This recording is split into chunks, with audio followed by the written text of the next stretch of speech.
back to work ethic, man. I'm gonna let you go ahead and keep on cutting in, man. You was goddamn flowing, pardon. Let's Oh get it. yeah.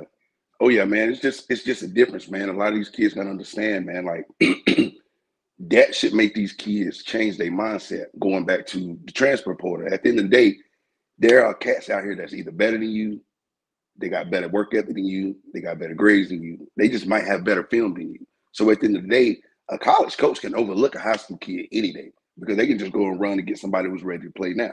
If you get what I'm saying, as far as going back to what we was discussing with the transfer portal. So that's why I don't understand with these kids. They got to understand for it's easier, but it's not easy if you get what I'm saying. Because it's like we didn't have a bunch of social media to promote ourselves. It was mainly, you know how we heard it growing up, the old school, the eye in the sky don't lie. So what you put on film is what the coach is gonna look at. You know what I'm Yep. saying? Like now these kids can make highlight films on their own. They can have their parents coming to the practice, filming high school practice and stuff. It's crazy about, the access these kids have now, but they work ethic don't match what they have as far as the resources they are available have to them now. You know what I mean? And so I just don't get it, man. I don't understand how this generation is more of like, they want results now instead of, build, like I said, building those building blocks, setting that foundation to build up to, reach a goal. It's more of just me, now. And it's mainly for public perception, to put it on social media, to, have somebody thinking, oh, he out there getting it. Oh, he got an offer. And a lot of that stuff just be clickbait. You know what I mean? So it's just crazy, man, nowadays. For sure, for sure. And just to piggyback off, you said as you were talking about, man, we grew up it was definitely a different time as far Right. as I was just looking back myself, man. It was no there was no D1 training facilities like in Nope. Mooresville, nothing like that, nothing of that kind. Nope. No huddle. YouTube came around like at the tail end of our time. We was Right. like I said, it was no viral going viral on social media. So Correct. it's like uh, it's crazy. Like as you said, the resources these kids have, and they're not even utilizing them. You know what I'm saying? At all, That's man. the wildest thing to me because I would, man, like I would have jumped at the bit to have someone like me or anyone that showed me. I didn't have me personally. I didn't have anyone showing me anything when it came Right. to playing. Right. I played in high school as inside linebacker. Right. I had no one, no cousins, no father, nobody, no camps. You know what I'm Right. saying? No position specific training. Like I said, D1. I hear about all these D1, these Sparks, these all these little sports specific trainings that they have today. Like I said, it is kind of crazy to me that these high school Yeah. athletes aren't especially locally, like because I went to a few games, aren't excelling. Like, it's just crazy to me. It ain't the same, man. It ain't the same. And like off of what you were saying, like luckily I had a pops, man, that was involved in the sense of, hey, if you gotta go, if you want to go do something, I help you get there. So, a lot of people don't know this. When I was at Brown, man, I was recruited, but I wasn't really recruited through the school in a sense of, you know, schools coming to talk to the head coaches. I had a couple of them, Marshall, Akron, uh, ECU, Wake Forest, but I had tunnel vision on Tennessee, so I didn't even pay those schools no mind. I didn't go to none of them offers, which is a regret. Now I look back on it, I wish I would have took the time to go on those visits, go see those campuses, had those further conversations with coaches. But, like I was saying, like my pops was more like, what's your goal? What is it that you want to go? What you want to do? Who you want to play for? So I was always consumed with UT since '94. I mean, my older cousin played there. So I just always was, tunnel vision on, going to UT. And just luckily, like I said, I had a pops who was like, I help you get set up to, because at the end of the day, it was a lot of politicking going on back then. And it's everywhere. Everybody, and it's even worse now. But so I honestly, man, I tell people all the time, I didn't even get my scholarship offer to UT through the school. I started going to camps as a freshman. I started going to camps. I went to camps 2 years, man, out there in Tennessee, man, all position camps. And man, literally Yeah, I by remember the time I came, one of them. I remember seeing you at one of them. I think it was '05. yeah, I was Quantrez. It was one. You are Quantrez. I think it might have been both of y'all niggas. yeah, and yeah, man, just going to them camps, man, and that got me on. Shout out to Trooper Taylor, who was the running back coach at the time. Him and David Cutcliffe was the OC still. Uh, I was always thankful for them because it was just strictly off of they saw the potential that I had. You know, good footwork, you know, not out here rah rah rah. So me going to those camps, man, those two, 3 years before my junior year, that's what got me an offer from UT, man. And so I tell these kids now, man, like it's about what, like if you set a goal, have something to, you know, in order, like just go out there, because I knew at the end of the day, I knew through Brown, okay, you know, my rest in peace to the coach, you know, I got moved to fullback in high school. For what? I don't know. It was a lot of politicking in that, you know what I'm saying? But I didn't allow that to kind of it clouded my vision. Don't get it twisted. You know, a lot of stuff you know, transpired in those years because I'm like, you know, come on now, this don't even ain't nobody else on the roster that can even do it. You know what I'm saying? But you rather move me up and put a hand in the ground and do that. You know what I'm saying? So man, I just realized capitalize on going to camps, man, and getting those offers, getting those tons of letters sent to the house, going on junior days and official visits and stuff, man. It made me feel some kind of way because it was more of me grinding going to get it. I didn't have to depend on a coach politicking for me, sending film. I did it directly. Me and my pops did it directly ourselves. And so that's why I try to tell kids, like, if you have somebody that can show you, take advantage of that. You know what I mean? Because like you're saying, as an example, just imagine, you see what I mean? Just imagine if you had that daily training or, you know, such and such, or something to kind of put you in place to go get what you wanted to. So I definitely agree with you saying though, like it just depends that, you know, what you come from and everything. But like I said, man, a lot of these kids don't even understand that they can go to these camps and get put on. You know what I'm saying? It ain't about running a good 40 time. It's about, a lot of these people don't got to understand this. They looking for more than a 40 time. You know what I mean? They looking for intangibles. How's your attitude? You know, if you got good footwork, are you smart? Do you see things? Can you call things out pre-snap? Things like that. So for sure, man. All players. Right. All players. Yep. And that's real, man. Yeah, this, like I said, I noticed it personally. Just like I said, just observing. Like I said, just locally, just the high school, just the up and down of the high school talent. You know, over the years, over the past 10 to 15 years, for sure, for sure. For sure, man. When they got the most access, the most, you know what I'm saying? It's the digital age. They got everything at their hands. You know, social media age. It is wild. Like I said, this recruiting, it's only gonna get tougher, as you said. Right. Right. But yeah, just I guess we piggyback back that into talking about Concord Kannapolis game, my junior and senior year. You know, talk a little bit about that.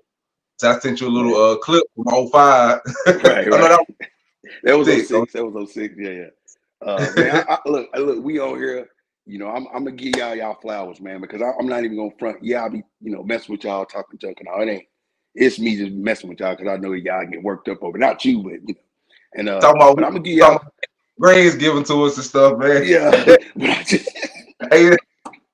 it was I was just messing, man. I'm just being petty messing, man. But man, I'm gonna give y'all flowers, bro. I'm not even gonna lie, because at the end of the day, y'all always had the talent. Y'all always had the talent, man. And you know, especially with our class, y'all beat us in 7th grade, y'all beat us our senior year, ironically, you know what I mean? But at the end of the day, I gotta give y'all flat, man. I don't know who made that decision, especially with me looking at it, being a coach and everything. Whoever made that decision to switch D to quarterback, I tell people all the time, it was probably one of the best decisions I've seen as far as coaching aspect I've ever seen. And I'm going off for being a kid to now coaching. The fact, because y'all already had a defense, don't get it twisted. Y'all already had a defense, but at the end of the day, y'all was constantly on the field, so y'all was tired those first 3 games. You know what I mean? And so I definitely got to give y'all flowers. When they made that change, man, everything kind of gelled with y'all boys. And man, it was kind of like it was bound to happen, man, because again, y'all already had the talent. You know what I mean? But it was bound to happen, man. That's why I really didn't feel no kind of way. When we lost to y'all, I didn't feel any kind of way, because at the end of the day, I knew that change was going to gel well with what y'all already had in place. Y'all had the size. Y'all really didn't have that much speed, but y'all had the size. Y'all had the experience. You know what I'm saying? And so making that decision, man, was kind of like the best thing that I've seen still to this day, as far as, you know, coaching wise, X and O's wise, man. That was probably one of the best things. And after that, man, everything kind of just gelled with y'all, man. And yeah, I felt some kind of way in the sense of, like, I knew we should have been there with y'all that day at NC State, because, you know, obviously the round before we lost to Charlotte Catholic. You know, we was up 14-0 on them boys, and you know a lot of home cooked meals was going on down there, and I felt some kind of way because I believed that we could have been the first time ever, same town, well not town, same area, two high schools from the same area representing Cabarrus County in the state championship, man. But overall, man, I was just happy for y'all because at the end of the day, man, y'all deserved it, man. I remember, you know, how it looked before the changes, you know what I mean? And I was definitely happy for y'all, man. Y'all had a squad, though. I can't hate on y'all, man, at the end of the day, because we all family anyway. You know, D, my cousin, you know, Jimmy, my cousin, like you know, Mike, my cousin. So I was happy for y'all overall, you know what I'm saying? Because y'all deserved it, man. So, and at least somebody from the area represented that year. So it was always love, man. Man, that's what's up, man. I appreciate that, man. Oh, yeah. Straight up. Yeah, because it was definitely. I'm gonna go ahead and I know a lot of people. I'm gonna go ahead and give an exclusive to that coaching decision. I'm gonna go ahead and break it live. To be 100% honest with you, and I know a lot of people, you know, they're gonna feel however they feel. Right. But that decision to switch Jimmy and D the quarterback. It was. I'm telling you, it was made by a bunch of 17-year-old guys. We were the first ones to Coach Smith. It was me, Delano, Lance, D. Like we was the ones that, and that's the craziest part because Coach Smith actually said if he died, start Jimmy at quarterback. Like and then we lost, like I said, we lost 3 in a row. Right. But he told us like the first 2 games, we told him to switch and put D at quarterback, and he told us it would happen. You know how it is. Sometimes old school coaches kind of stuck in their ways. They the coach, you be the player, you know. But it explains why 100%. Y'all won it though. Y'all was a player-led team. Y'all was a player-led team, bro. So for sure. And yeah, he was, like I said, he was adamantly against it at first. You know what I'm saying? Because he had already stuck with Jimmy all through. You know, moved him up in sophomore year at 04, that first game. Gave him a whole year of 05 to, you know, I guess have trial and error. Right. And then, like I said, he stuck on that. But yeah, that's the craziest part that people don't even know. A lot of people don't know is that it wasn't even his decision or it wasn't his original thought to start D at quarterback. Adamantly against starting D at quarterback. That's crazy. Like it's a player-led team, and we, like, you know, we had a feeling for what all it needed to roll. You know what I'm saying? But he took all the full credit for it, as he said, he the coach. Publicly, nobody said anything about it. That was the funniest. Right. But I was just kind of smirked and laughed when he was like he alluded to he made the sole decision to make. He was like, no, you didn't. Right. But you know how it is. Yeah. Right. Yeah. Like, you know, and yeah, I got nothing but love for Coach Smith. Like I said, he really the one that taught me how to play linebacker, taught me how to read the guard and, you know, stuff like that. How to, like, I was already naturally gifted, but our whole team was. But he was the one that really, you know, taught me how to play linebacker. Yeah, man. I give him, you know. I wish we would have had that decision, man, because, you know, I tell people all the time, bro. And you know, you played us since we was in 7th grade. Rest in peace to my dog, man. If we would have had Eddie playing quarterback, y'all wouldn't have beat us our senior year. I just I wholeheartedly, because I understand I'm going off. Now it would have been a game. Don't get it twisted. My bad.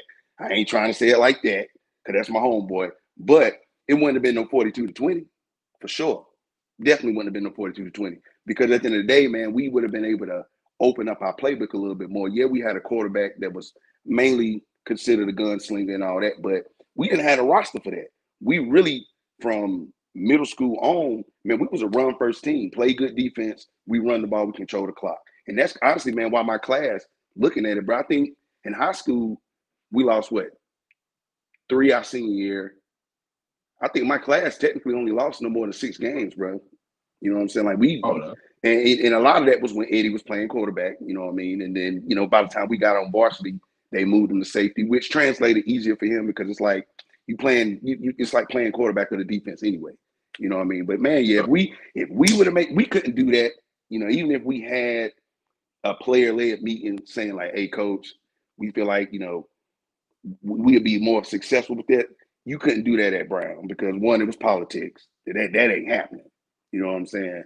And if you do come with an idea like that, you'll be looked at like, stay in your place, you the kid, let us coach. You know what I'm saying? And so we couldn't have done anything like that. But man, really at the end of the day, I take blame up because we weren't really that focused, man. We was riding high, bro. Like, I'm not even gonna lie, like that 05 year, we knew we should have been in the state championship and won it that year because, you know, at the end of the day, we were so riding high off of beating the #1 team in the state that year. You know what I mean? And then when we got to that 4th round, I can admit it, man. We slept on them boys from Charlotte Capital. A bunch of white boys. What they gonna do with us? You know what I'm saying? We done beat the #1 team in the state, the whole entire state. You know, we got top Number 5. one, Say what? #1 team. Excuse me. I Oh didn't yeah. interrupt. West Rowan. West Rowan was the #1 overall seed in the state of North Carolina from 1A to 4A overall. You know, they was #1 on Sweet 16, really mainly that whole year. You know what I mean? And it was like West Rowan, Butler, Independence. Those are like always the top 3 teams in that area where we was at. And then we always fell in at like, 6, 7. Always, because we only had 1 loss that whole year. And yeah, man, it was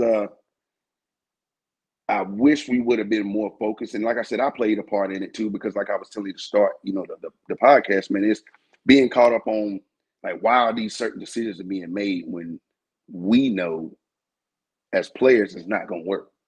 You know what I mean? Know what's best. We Right. the ones in the fire. Right. And so it was just kind of like, the dynamic was different on the other side of town, man. We can go voice an opinion, but we didn't have the environment to where let's voice your opinion and now let's go to the drawing board and try to do some things and fix some things up and everything. But yeah, man, we went in as focused as we should have been. And like I said, I played a part in that. I always hold myself accountable, because I have my own issues with why certain decisions was made, knowing good and well, like if you just make the decision, we own and run it. We own and run. And again, a lot of it play in my part as far as coach not trusting me. Always, with a certain amount of certain people, knowing good and well I shouldn't have been with them. I should have been more focused on, doing schoolwork, training, taking care of my body and stuff. And like I said, I played a part in that, because why would a coach want to make that decision when it's like, hell, you can only give me 2, 3 plays at a time, and then you coming out. You know what I mean? And so, so I get it though, man. But again, man, publicly, I can admit that was one of the best decisions that I've seen. And now to know that it was player led, it just confirms everything for me, man. Like sometimes that's what needs to be done. Those player led teams. The last time Brown won the state championship, that 97 team was player led, man. And a lot of those cats, man, was my influences. So I seen and heard a lot of what they were doing, training on the off season, spending time together, holding people accountable, you know what I mean? And doing things like that, because, that previous year, like kind of goes with how y'all were y'all junior to senior year. Y'all knew y'all had the talent, but it just wasn't gelling together. You know what I mean? And so y'all were player led, man, and made that decision, man, and it paid off, man. And so I do believe in, like that player led, football team, basketball team, whatever sport it is, man. You got to have those certain amount of, leaders that can, voice their opinion. Like, hey, coach, no disrespect, but us as the kids that's actually playing it, because that's another thing too. People got to understand, especially with me being on the other side of it. We can call certain plays and coach you up, instruct you all we want. We ain't playing. You see what I mean? It's the players that's playing. So at the end of the day, I always believe that the play, especially if they know what they're talking about and they back it up with the hard work and everything, I do believe that can benefit the team. Definitely player-led teams. For sure, man. I feel the same way. Yeah, like you hear it all the time for like all these pro athletes and stuff like that. This is some of the best teams are the teams that go to the club together, hang out together, play video games. You know what I'm saying, eat, whatnot. So that's like a band of brothers. That's exactly how we were. The core group, we hung tight. Like I said, man, we was just tight. You know what I'm saying? Like was on the same time and out on that field. Just like I said, it's different. But that 05 team, just to talk about that, that team, like I said, we missed a big opportunity in 05, personally, in my opinion, to go three-peat. But y'all were all right in 05. Like I said, shout out Sean Fortune. Hey, hold on. You ain't about to see us say we was all right. Come on now. I was I'm gonna talk my junk. You feel me? I can't. Nah, real talk though. Y'all had a squad that year though. And the fact that we barely beat y'all, we were like 14-19, man. If y'all would have had that quarterback change, I don't know what the score would have been. You know what I mean? Because D was playing that year. He was playing receiving DB that year. If he would have played that year, now I give you this though. Collectively, our defense was 5 times better than the defense my senior year. because my senior year we played a lot of juniors. Well, really, I take that back. You know, rest in peace, my other dog, Kevin. Kevin messed up his knee. Brandon messed up his knee. So we had 2 defensive linemen, man, that was out for the whole year. You know what I mean? And so that really killed us, man.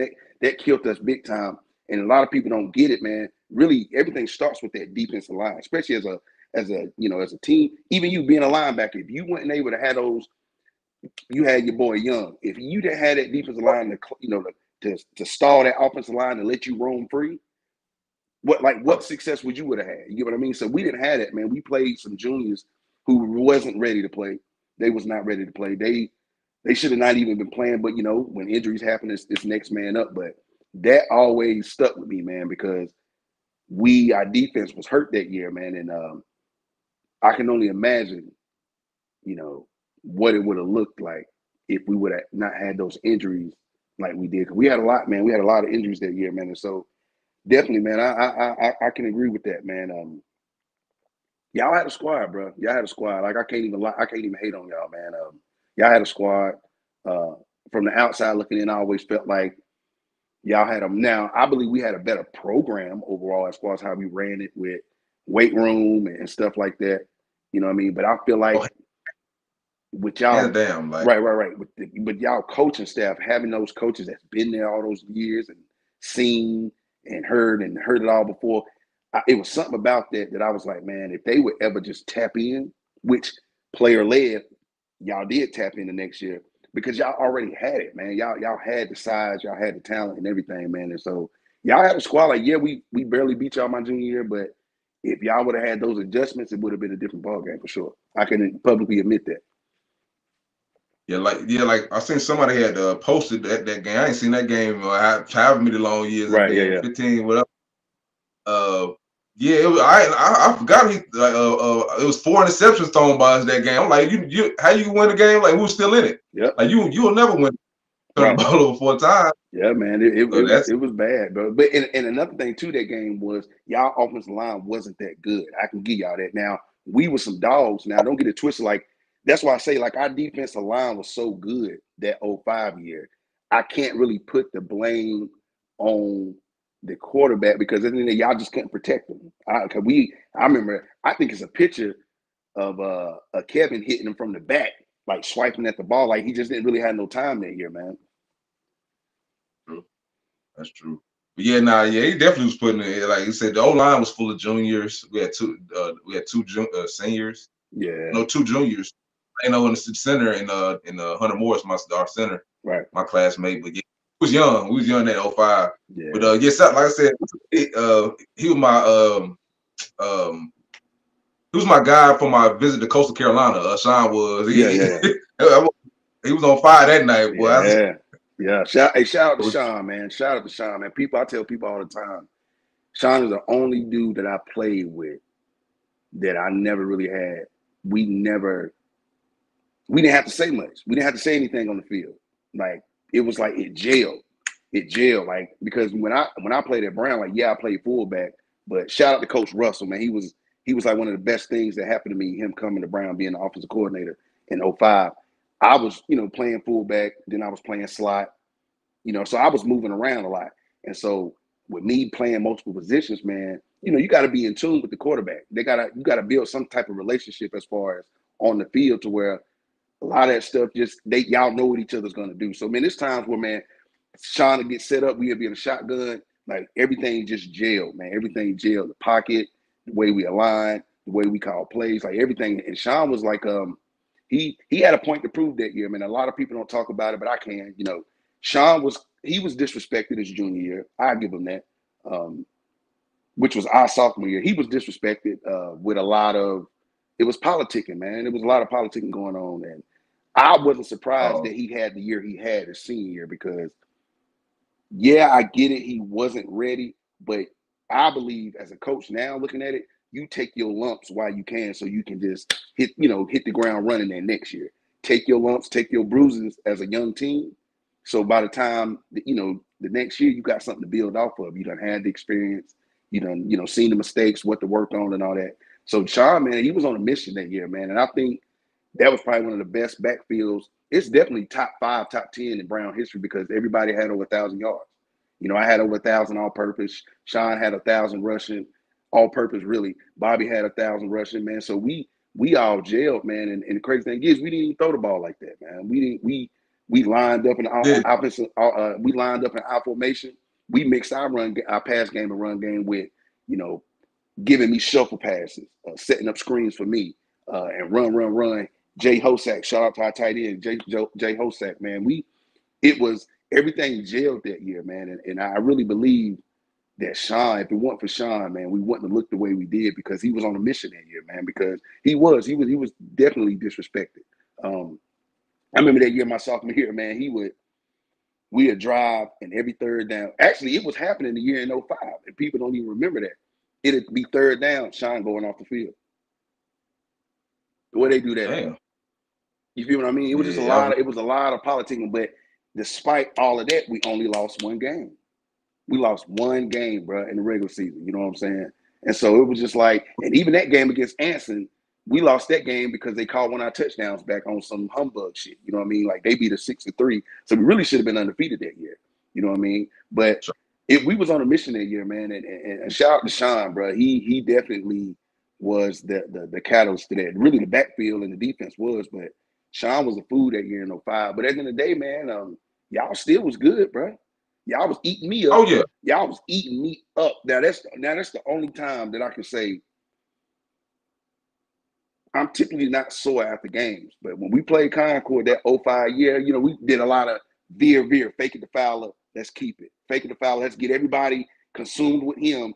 And man, y'all was eating my shins up, eating my knees up. Well, I was sore that week, but I didn't care because at the end of the day, I took a sacrifice. And you know what? If they all want to focus on me, look at Sean going around the corner. And it worked. It worked, man. It definitely worked. They said, and then you look like y'all switched our whole offense up for us that game. Like, man, I wouldn't say we switched it up, but I remember if I'm correct, man, we started utilizing. I don't think we did because we was always going our formation split back, shotgun split back, or going to regular I formation, or going to, you know, we stayed in the I formation, but instead of me being in the backfield, line up as a wing or a slot. So we really was doing the same things we did, but we wasn't running that midline veer as much earlier that year. So that's where all Sean touchdowns came from. Let's ride it, fake foul up the middle, keep it. If they jump on the pitch with Bobby, which the type of defense, if I ain't mistaken, y'all ran like a shade 50, that old school, you know what I mean? So y'all had the flats covered off the rip. And most of the time, they're going to take the pitch, man, because that's disciplined football and defense. So it'll be right up that alley, man. Right up that alley. Yeah, for sure. Yeah, that's definitely a good game. Players I've ever played against, honestly, one of the most dynamic athletes I ever played against. Mm-hmm. College, for sure. I was talking to boys went to North Rowan. He played when we played same class, went to Central with me. Okay. He played an O-line man named Alonzo Hunter. He came on my podcast, but he seen him play at West Rowan that year in the playoffs. But he's for sure one of the most dynamic players I ever played against. Oh yeah, for sure, man, for sure. Man, hey, them good old rivalries, bro. Yeah, I remember them games. Hey, I seen go ahead. It ain't the same no more though. Ain't. And I was just about to say that. It's not at all. You can go back and watch the videos. It's like, bro, I never seen an empty stand during a Brown game. It's Brown versus Concord. Look, bro, it's different. You know what I mean? And I understand, man. Things change with the economic of things, and you know, especially it's happening bad in Kannapolis where you know the football one a lot of the kids don't want to play football anyway. You know what I mean? That's really where the problem starts at, man. A lot of these kids, and it ain't like they don't want to play football, but they prefer like, man, I ain't trying to be in all that equipment. I ain't trying to get hit. You know, the grind, because football is a grind, man. You got to have a mindset that's completely different if you want to play football. You know what I mean? It's just a different mindset, man. And so a lot of these kids, man, they don't want to play, or they hoopers, but they playing the 4 and the 5, but they ain't nothing but 6'3", 6'4". You know what I mean? And those are the kids that's like, man, you need to go take your ass to the football field, and all you got to do is show that athleticism. You will get a scholarship day one off the strength of just being. You got the size, you got the speed, you got the athleticism.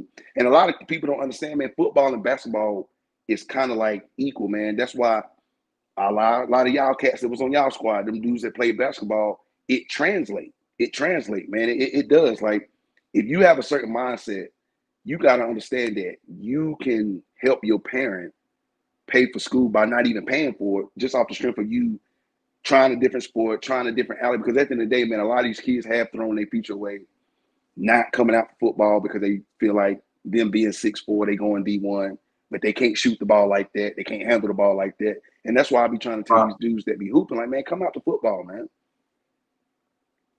100%. Yeah, I 100% agree, man. Like, straight up that, like, I had to, like, a lot of us, like I said, I had the same idea too, like hoop dreams, you know what I'm saying, when I was that age, and basketball too or whatnot. But like you said, man, I was 6'1". Like I said, I moved up my 9th grade year at Concord High. We played A.L. Brown, actually, with Avery Patterson and the boys at Brown. We lost in the playoffs for that game. But yeah, like, bro, all these athletes, bro, I was 6'1" playing the 4-5. You know, like, didn't have no handle. Right. You wait time out there. I was like, real honestly, like, looking back, I had no training. Like, I had no training, nobody doing no sports specific. I was just like a good rebounder and defensive guy. Right, basically. Get down there and bang, do the dirty work. Yeah. Yeah, like, so I'm wasting my time out there thinking I'm gonna do anything with hoop. You know, like, it's like a lot of, like, if you ain't got no handle, like Ish Smith, you know, you 6'1", you ain't got no damn handle. You ain't, you know, come on, bro. Like, be realistic. Football, a way easier sport to translate your athleticism to. Yeah. You know, so it's a given to me. Like, for sure. Like I said, these kids are scared. You know, unfortunately, like, they ain't got that dog in them like they used to, as far as like football, that heat, the injuries, the more intensity toward injuries. You know, it's a collision sport. You know, it's something that it separates the men from the boys. You know, so I get it. You know, I get why the numbers are dwindling a little bit over the years. Right. Yeah. But yeah, hopefully this, like I said, the rivalry, hopefully it'll heat up in a couple more years, man. But it's real high. It's cold right now. Yeah, man. I don't see it changing for some time, but yeah, it is what it is. Yeah, next topic, we're gonna talk a little bit about the NFL. I'm gonna just bring this together. The NFL in general, just basically, the pro football. You know, pro football, college football, targeting. You know, just the big changes in football, and let's just talk a little bit, delve into that a little bit. Yeah. And just a little bit about that. Man, it's a lot of changes going on, but everything changes. Nothing never stays the same. You know what I mean? But it's crazy though. Even looking at it now, man, who would have thought the Detroit Lions would be who they are right now? You know what I'm saying? Detroit always been sorry our whole lifespan, if you get what I mean. Like, things just change, man. Everything changes, man, and it's just crazy though. But I don't know who you rock. Well, I'm a Colts fan, man. I grew up a big Peyton Manning fan. While I was so into Tennessee growing up, man. I'm loyal. Where we at right now, man, I feel like we basically ain't gonna be anything for a while, because at the end of the day, man, you got to own it the way we have an owner that's like one of your peel head. So, you know, it's always gonna be certain things that's going on. And then, you know, we pushed Peyton out the back door years ago. We let our best defensive player go this year, all because the man had neck surgery, and now he with the Eagles eating. You know what I'm saying? And it's just crazy, man. You know, and I ain't a I've told people this. I'm not a fan of the what's his name, Anthony Richardson, the quarterback from Florida that play with us now. Yeah, I was just about to ask about him out of Florida. He great athlete, but it's not high school, bro. You know what I'm saying? It's just being a good athlete ain't gonna translate. And, like, you know, he got a strong arm, but we've seen a lot of strong arm quarterbacks not make it in the league. You feel me? And you know, I don't know, man. I just don't think we're gonna be anything for a while.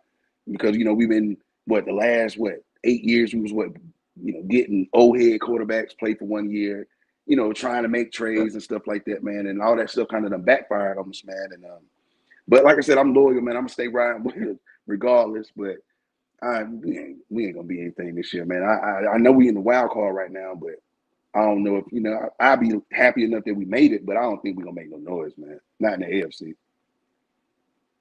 I mean, your franchise you support is doing better than mine. I'm a Panthers fan. Oh, word. Man, I went to the Panther game last week, man. One of my former players I used to coach at North Met played for the Packers, and so I ain't really been to a Panther game in a while. I think I went to a game Cam last full year. So it was 2018. That was like the last game I ever been, because I just don't like the Panthers. Like, they born to me. Other than Cam, I never really supported them. But I've always had certain players that I rock with. Obviously, Cam. I was a fan of Luke Kuechly. Even back in the day, Foster, the running back. So I had certain players, but as a collective, as an organization, I never really cared about the Panthers, man. It's just, I don't know, man. It just seems like it's just a boring franchise to me. That's just my personal opinion. Yeah, man. It seems like we're addicted to mediocrity here in Carolina, man. Right, yeah. It would tell for all these, like, I don't know how you feel about the Bryce Young, but I was definitely not a fan of that selection. Man, I ain't even gonna lie. I get it. I wanted Stroud to come to the Colts, but obviously the Texans. Y'all should have drafted Stroud off the rip. But I don't know if what Stroud is doing in Houston. There's no guarantee he would be doing that up here in Charlotte, because at the end of the day, the offensive line is so bad. Yeah, I don't know, man. And like I said, even like I was about to say, I watched Bryce play last week. He's not sorry at all. He just ain't got no protection, man. He need an offensive line like he had at Alabama, basically, to let him look as good as he does. Because other than that, man, I get that man 3-4 years, he's gonna be broken down, bro. For real. Yeah, and he ain't that big either. I honestly would have took Anthony Richardson or CJ Stroud over him personally, But I said, hey, the GM, it is made. It's to be determined, I guess. I can't really. Got no targets. You got a abysmal O-line. I'm giving him some time, but I just don't see it. Now I agree with you that I don't see success coming. Oh, hell no. No, I don't see that. I give you that. You are right on that. I don't see no success. But with the division y'all play in, if y'all can just clean up, get them some weapons and straighten out that O-line, y'all at least can win a division at what, 9-8? You know what I mean? So yeah, the NFC South for sure. Right. Like we had to pick up some targets in free agency or in the draft or something, man. That ain't gonna get it done at all. At all, for real. Run game, just like I said, it's just a abysmal franchise, bro. It is. I still remember them glory days from the Panthers, man. But the NFL, like I said, back in the days when they went to that first Super Bowl, but NFL to me, unfortunately, has lost its luster a little bit, man. I look at it, the gamble. I'd rather watch the NBA, man. Yeah. Like, they're just not the same, Like, I'd rather watch college. To be honest, I'd rather watch college football any day than the NFL lately. Yeah, no, I agree with you. Just get paid and shut it down. Like, just half about the NFL. It's become so soft, man. Yeah. Oh, like, man, soft ain't the word, man. Soft ain't the word. I can't put it in the word. You feel me? Like, it's disgusting to watch. As a football purist, I hate that shit. Right, yeah. To be honest with you, bro. Yeah, man. It is. It's like I say, man. I tell people, I'm a football head. I love football, but I know the NFL rigged. Like, even I don't know if you watched the Cowboy game last night. Thank you. I wonder. I watched a little. Dog, they robbed the Lions of the game off of the strength of I don't know how they do it on defense, but on offense, if you using an extra offensive lineman, you have to inform the ref, like, hey, an extra lineman is coming in, so that means one of the linemen is eligible to be a receiver. The Lions told them that. They still threw a flag and took the two-point conversion away from the Lions and gave Dallas that win. That's it. That's sorry, man. It's a lot of stuff that's gonna happen that I'll be like, man, the NFL rigged, but with them being such a conglomerate of a company, yeah, they might can lose some viewers and all that stuff, but they're gonna keep rolling because it's just American sport. You know what I mean? So yeah, that shield don't ever change, as they say. At all, boy. The players can come and go, but that shield ain't gonna go nowhere. I heard Shannon Sharp say echo the same sentiments on his podcast. I was just watching. I was like, yeah, that's real. It's like with the when they had the lockouts or whatever. Oh yeah, 2012, 11. Yeah. The fans kept on coming. You know what I'm saying? I was like, yeah, that's cold. Yeah, that's it. What we live in for real. They're gonna come. Yep. The NFL. Let's say I rock with college. I rock with college basketball. Baseball even. Like, I'm telling you, even the NBA. But the NBA is getting a little out there too, a little bit with all this, Yeah, man. missing a little. I'm like, they just doing a lot of stuff, but Right. NFL. I know it's not going back nowhere to where it's NFL jacked up and then Right. hard hits. I know that's gone. Oh, that shit gone forever. It's gone forever, man. But like, bro, it's lost its luster to me, man. I'll watch it just for gambling purposes. Maybe do underdog or something. Right. Now I get what you mean. You ain't missing nothing. You ain't missing nothing because a lot of you can't hit the quarterbacks. You get now they kicking you out even if you don't hit somebody with your helmet. If you hit them with your forearm or your shoulder a certain way, they kicking these players out the game and stuff, man. But I don't know, man. It's just kind of trying to, that concussion thing kind of tainted the league. So all they trying to do now in every way, shape, or form is kind of try to, kind of get everything back to where it was, because that public perception is like, y'all don't care about them players, which they don't. They don't. I mean, at the end of the day, before all that concussion stuff came out, man, them cats was getting concussion, doing that little salt, smelling that salt and getting right back in there, man. And so they just trying to clean up the image, man. But them cleaning up the image done watered it down. You know what I mean? And so it's just kind of like give and take, I guess, man. And just from my naked eye, like the quarterback play is abysmal nowadays. Like how can you have a Joe Flacco who a couple of years ago was considered, out of this league, to coming in and going for this many yards in this few games. You know what I'm saying? Just because he's just a good quarterback. He's coming in and showing how much it was declined, right? In my opinion. No, you're right. I agree with that. I agree. That's crazy how somebody that's been sitting on the couch the first 8 weeks of the season, plus training camp, and he come off it's crazy, but it made me look at, all right, Deshaun, you better get your shit together, boy. Before they gonna cut you. Keep playing. And you a black quarterback too, man. Keep playing. That goes back to my point of these, a lot of these players are prima donna. I don't think he gives a damn. He already secured the bag. So that's my thing with these players too. I noticed that. Like the Ray Lewis's that love the game is gone. Oh, so they're gone, brother. Like, bro, like it was guys that bro, like it was. You could tell they wanted to get that bag, but it was bigger than that. It was bigger. It was bigger than that. Like, it was like, and I said that before. Like, sometimes I feel like I have to get these black folks to get the bag, but I feel like it's tempering the integrity of the game. It is. Like you can shut it down at the shortest twins because you already got 68 guaranteed, 68, whatever. I understand. Like, yeah.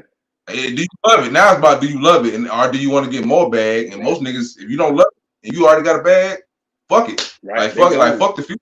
Yep. Excuse my language. Like, I'm good. Right. And then I don't like that. That's it's sickening to me, bro. Yeah, like, have some pride about this game that got you to this level. Right. You know what I'm saying? Like, you already got the money. What does it matter if you get hurt? I hate to say it like that. You know what I'm saying? Like, play. You already got the money. You got the security, Undy. You got the money. You should have been taking care of your money, setting yourself up, because at the end of the day, it ain't gonna last long as far as playing in the league. So I don't know, man. It's just, everything's different now, man. Everybody getting that big bag now, and I don't know, man. It's crazy now.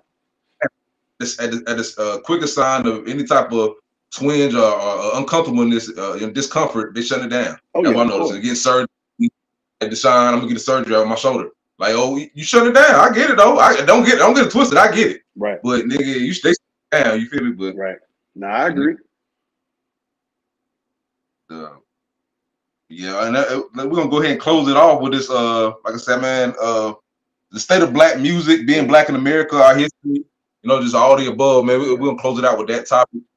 And I'm gonna just let you go in a little bit, man. Because I love to talk about our culture. Man, look, I say this and I always say it in a sincere way. I don't mean it in a like putting us down. But when you look at the state of America, man, black folk, we losing. Just it is what it is. Not saying we losing literal, because come on, we the original man, we the original people. That melanin, they intimidated by us in general. I'm not saying that we losing in a literal sense. I'm saying we losing because what they are pushing on the western side of the world where we at is strategic. Let's promote this music about sex, drugs, ops, killing somebody. You know, no sense of self-respect, no sense of self-dignity. Um, and that's why the way the music is the way it is now. Let's promote this so we can get it in them, because that's all they're going to hear. You're going to be what you hear, depending on who your parent is and what type of household you grew up in. Majority of the times, man, the music these kids listen to, they're going to mimic. It is what it is. And like I said, all this stuff is strategic, man. That's to keep us held down, keep us back. Because at the end of the day, man, you know, it was never meant for us in America to succeed in a way where we can change lives economically, if you get what I mean.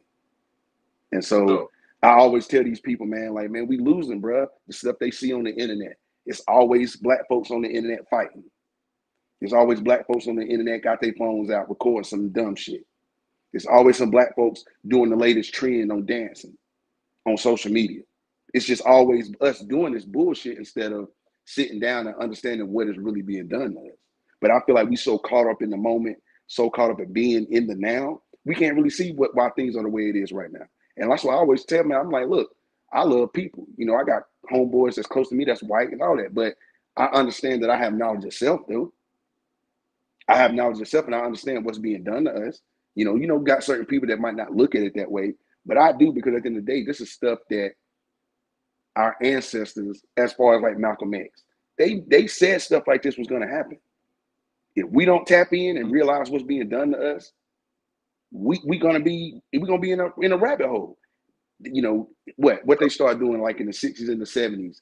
You know, when all that stuff started changing with gentrification and certain people was moving out of certain neighborhoods and black people moving in them. They was basically denying black folks to get loans for houses back then. You know what I mean? They still do it now. You know what I mean? Redlining. Right. You know, they started doing that. Let's promote the black woman don't need the black man. She can raise a family. So let's kill. Now listen to this, because people don't see. I love talking about stuff like this because I know it make people uncomfortable because it's the truth. They killed and washed out a whole organization, the Black Panther Party. I'm just throw it out there, off of the things they were doing, which was helping black folks. So they killed all of them, false imprisoned all of them, then took their programs. WIC comes from the Black Panther Party. A lot of people don't know that. They look at it as if like, what did they promote? Oh, a hate crime, a hate organization. Black Panthers was never about none of that. They was all about self-defense, of course. You know what I mean? But it was all for the better of black people. Really, all people, man. That's another thing too, man. People can be pro-black, but it's not like we're pushing other people off. No. We all have, some of us have the same struggle. Y'all deal with the same things we deal with. So we black folks, that's one thing about us. We always have open arms. We wasn't, despite everything we've been through with our ancestors, hate don't run in us. We weren't brought up off hate. You know what I mean? We could have easily been brought up like that, but that's just not in us. We are the original godly people, spirituality wise. So we were never taught to hate anybody. You know what I mean? And so it's just stuff like that, man. And you know, you kill those people, take their programs, and then you take the WIC program, put it in the black community, but say, hold up, you can't have a black man in the house though. If you have a black man in the house, I'm gonna kick you out of this, you know, government system living that you living in. So like stuff like that. And now when you look at it, a lot of these women saying they can raise their kids by themselves, which you can't. It's better if you having both parents in the house, even if they're not in the house. Co-parenting, that means something. You know what I mean? Because at the end of the day, man, it's the way the world is going, the stuff that these kids have access to. That's why a lot of these kids are killing each other before they even 18 years old. You know, raised in a single mama house, you know, everything they do is reacting emotionally instead of thinking things through, not having a dad in the house. You know, they're so quick to react being around their mom and everything. And it's just crazy, but that's what they wanted though. That's what they wanted, man. And I made a comment. It was probably about 2 years ago, a year ago.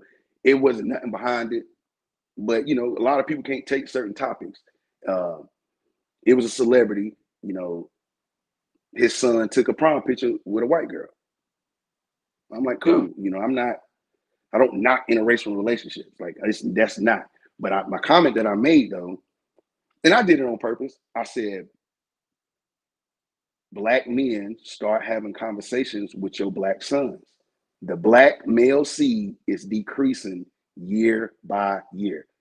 And everybody was just like, what? What that mean? What you trying to say? I'm like, I'm not saying anything. If you listen to what I'm saying and think, the black male seed is decreasing year by year. For one, that's what they wanted. So, And so most people take stuff like that, they thinking I'm talking shit about people. It's not that. It's about what's actually going on in the world and what they're wanting. It's what they're wanting, because at the end of the day, I don't understand it. You know, we both black folk. Our moms and grandmas, they were just different. I can admit it. You know, we was getting our ass whooped. We had chores. We dealt with nagging and fussing. Like, we just did. We did. And a lot of people, man, that's our age and a little bit older, man, do you know that's a reason for them? I'm not going to say no names. That's a reason for them to not even want to deal with black women. Oh, I don't want nobody to act like my mama. I don't want to, you know. I'm like, but at the end of the day, you shouldn't look at it like that. To me, that's self-hate. Yeah, that really is. Like, and if you don't care about your genetic survival at the same point, you know, that's something too. Like, is that not something that matters to you, you know? Right. Or do you, like you say, you don't know, you know what I'm saying, unfortunately, but yeah, that's real. Or not even on love, you don't have no pride in yourself. You know, like you said, no pride in come from. But Yep. nah, I 100% agree, man. A lot of us are being socially engineered, you know, like Yep. and socially programmed by these, like you said, this social media, you know, the TikToks, the Twitters, the X, whatever, all this. Right. Like, it's socially engineering these kids and these youngins to, you know, delve off the wrong path, you know, Yep. unfortunately, man. But like, we're definitely, as a black culture, I would probably agree with you. I say it all the time. There is no community. You know, I say it all the time. I mean, I really don't give two shakes, whatever somebody say. That's how I feel, and that's it. Families that stick together, and and we already know how family can be. You know, have issues internally as well. So a certain family that really rock with you is really gonna stand with you. It's really family, but as a whole, there's no community. You know what I'm saying? Like, that's just how I feel, and it's what I see. You know, It like, is. You right. we might have giveaways, we might have some little small things here and there, but there's no organized section or sector of our community which is going to work together for black purposes. You know what I'm saying? Like, and then I feel like what's the government incentives is our culture, or our our community. You know what I'm saying? When it should be us fixing our own problems internally. You know, we should have trust a treasurer or someone who works together. We should be fixing our community internally. We shouldn't be looking for other communities to solve our problems. I say it all the time. There's no, like, I like, when I've grown up, I didn't have any community, and I see it the same way. You know, it is what it is. You know, across America. You know. Yep. No, I agree with that, man. It's what we're dealing with as a whole. That ain't no community, man. We going off of what we see, what's being given to us, and we acting like donkeys, man. It is what it is, man. And that's why I say, like, y'all gotta really tap in to see what really is going on, man. And that's something that I wish more black folks would start, waking up and seeing, man. Because I'm like, if you don't think that the music industry plays a part in downsizing the overall population of black people, you're an idiot if you don't think that. You fool, man. You're straight up fool. Right. Because it's like, I seen a post a while and they was like, oh, black women is under attack right now. Okay, I get where you coming from, but this is the same attack that was going on with black men. You had a couple of years ago, we came up in a different era. Our music was, snap music and, Jeezy. So we really went and, you had people talking about killing people and like beefs, but it was like, it was still artistic though, if you get what I mean. It wasn't pushing a narrative to like, go kill that man. No, it was never like, we didn't grow up on music like that. And it's there was just like now. Call it drill music, where it's literally talking about, like I said, genocide. I said it's genocide. Genocide. It wasn't like that at all back. Yeah, man. Not in no way. And so, they had the era with, let's talk about ops killing each other, boom, boom, boom, which I don't think that's ever gonna stop, But within this year, you see it's more female rappers out being promoted, you know, and it's just kind of like, I don't have any daughters. We have all boys in my family, but man, if I had a little girl and for one, we ain't listening to no radio because you ain't about to be screaming out no ski yee. Now it's just not gonna happen. You know what I mean? But they don't understand what is being promoted. They know what these kids see. They're gonna want to emulate. So you got these lace fronts, colorful lace fronts, colorful wigs, you know, fake eyelashes, half your body showing you. First of all, they're showing their body on social media, thinking that's gonna get them any type of legitimate attention. Yeah, it gets them attention. Don't get it twisted. But that attention ain't pure. That attention ain't genuine. They taking advantage of what you don't even feel any way about yourself. So they like, okay, if she don't respect her, I ain't gonna respect her. I'm just trying to hit now. You see what I mean? And it's just it's just people don't understand how this stuff is really affecting our community, as far as black folk, man, because they promoting, let's put them on screen, they twerking, they popping, you know, or publicly disrespecting a man. And it's just stuff like that, man. It's just like people really don't understand that stuff plays a part in your psyche. In your psyche, because they're gonna see that stuff and they're gonna want to do that. Man, you'll be surprised, bro. It's middle school girls going to school, fake eyelashes. They got the weave in, they got the baby hair in, and it's just like, black woman, you are the prettiest woman in the world. A lot of women want to be like y'all. They might not publicly say it, you know what I mean? But it's just like, man, why do you think what you see on TV is the look? You know what I mean? And so it's just it's sad, man, to see how it is now, man. And it ain't no way around it, because at the end of the day, we don't even own our music. White folks own the rap game now. You know what I mean? So it's like it's being promoted. No, if you talking about some positive stuff, we ain't even gonna promote you. We ain't gonna give you no budget because you're not gonna sell tickets. We need something that's disrespectful that's gonna sell tickets. You know what I mean? Facts. 100%, man. They definitely want us, and they're doing a good job at desensitizing us. Right.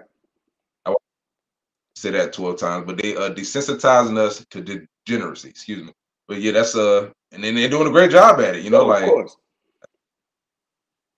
But yes, I feel like we need a lot more mentors, a lot more, you know, just black men doing it just because, you know, black men and women, just not just your family, but you know, I make myself available for folks, but I feel like, you know, I don't know what the hang up is. Like, I try to help and give, you know, my experience, and you know, whether it be sports, life, you know, we've all made, you know, we've grown enough now to have made choices and grown from them. Right. So it's crazy that these kids don't even look to utilize people that have done it before. Oh, they don't care. They don't care, because you got to think, to them, they already know everything. You feel me? So it's just like, it is what it is, man. It is what it is. Yep. Man, that's boy, man, it's been a good one, man. It's been a good episode right here for sure. Oh yeah, man. Hey, I appreciate you bringing me on, man. I seen it. I was like, man, I got to tap in with my boy, because I already know we kind of look at things the same way. So definitely appreciate it, man, and looking forward to, you know, coming back on here for sure, man. Oh, for sure, man. Anytime, man. Like I said, man, hey, like, share, subscribe. It's True Masculinity Podcast. Man, follow us on YouTube. Follow me on Facebook. Like I said, man, I appreciate anybody that's watching. Go ahead and put that ticker on there real fast. Oh yeah.